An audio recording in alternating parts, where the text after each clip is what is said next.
Hello, hello, hello, and welcome to ER Emotional Response Podcast. This is Life Coaching with Inc. How are you doing? I know all is well because you're moving, you're living, your eyes is blinking, your hands is moving back and forth, your fingers is opening and closing. It's the little things. And when you focus on the little things, you remain grateful.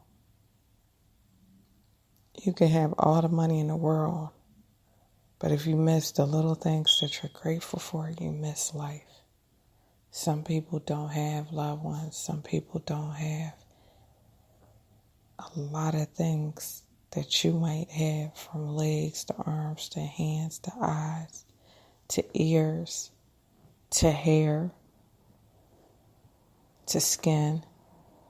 You really don't know people's situations, and so let's take the moment to just look at ourselves and remain grateful. Grateful for our existence.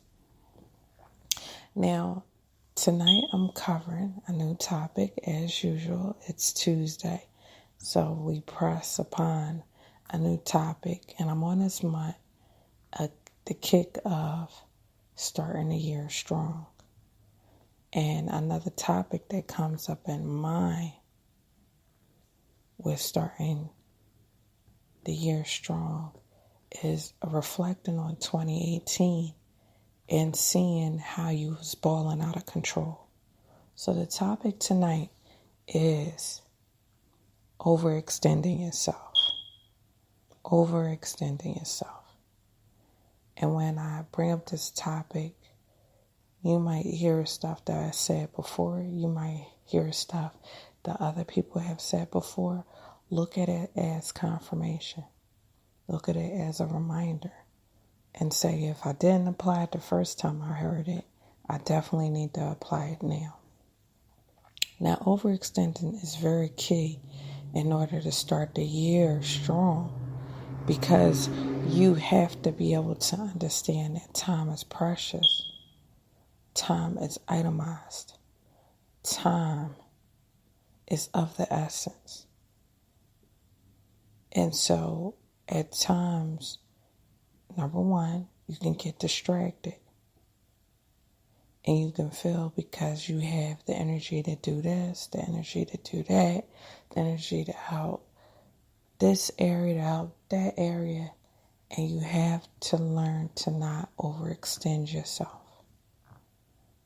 Overextend yourself could cost you so much in so many different ways.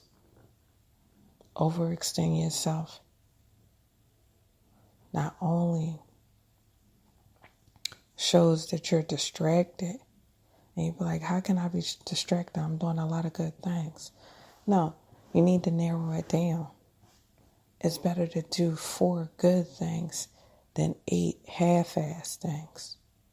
And I have to put it that way because you have to understand that you have in you, the way you were designed to tackle stuff is to tackle it at full capacity. And when you have do things, your delivery, your presentation, your design, your finished product is half done. It might be good. People might not even notice it.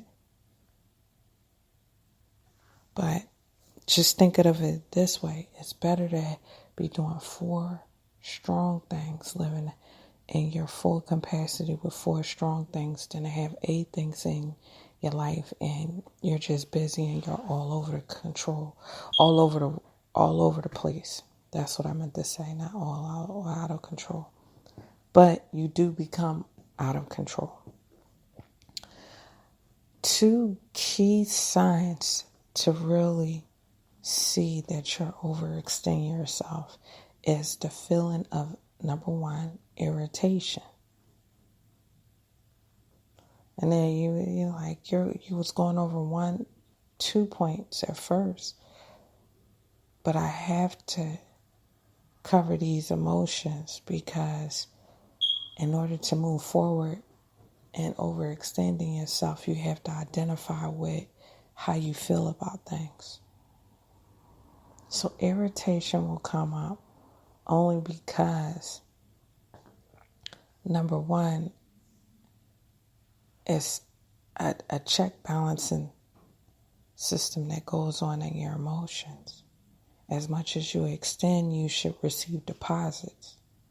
And then when you're not, you either drop down to a zero and go into a negative balance.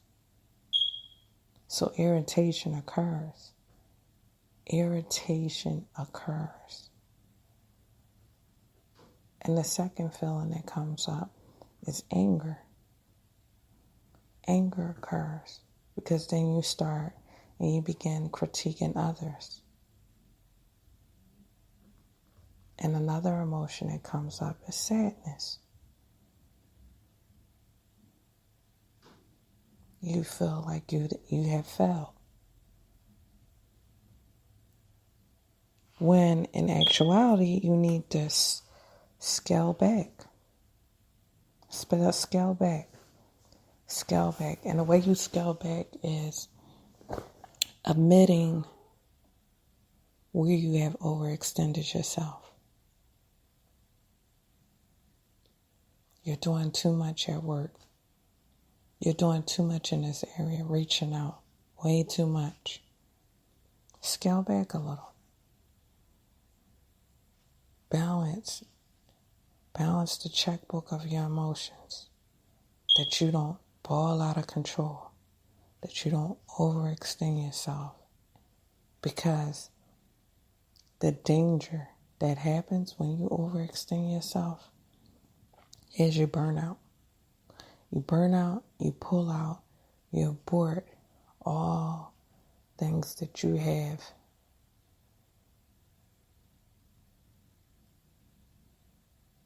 and you need to get done. That's the side effects. And you have to understand your passions and your desires and your God-given ideas. You wake up with a certain idea, write it down. It doesn't mean that you have to tackle it right now, but it's definitely an idea that you want to see through, and there's nothing wrong with writing it down. But to not overextend yourself or ball out of control, it goes back to the first point I was covering, which is timing. Time is of the essence, and this is timing for everything. You might have 4 things on your plate that you're trying to accomplish, and this great idea comes up. Write it down. It doesn't mean right now you need to focus on it. Write it down. See it through. But see it through after you finish handling what you already have on your plate. And that's a challenge. I say that's a challenge because you're like, if I feel it, I think it, I gotta do it right now. Nobody didn't say you didn't have to do it. But the now, which is the word that you need to take out of the sentence. And so, just going back, one sign is irritation when you're overextending yourself. You have to scale back. Self-preservation is the main rule above everything else. You have to preserve yourself and your emotions because your emotions is the contingent factor on your success. People say, how so? Emotions. When I think of emotions, I think of being romantic. I think of relationships. But you have to think about this. In business, there are relationships. There are connections. There is a certain way that you handle certain people in business and your career.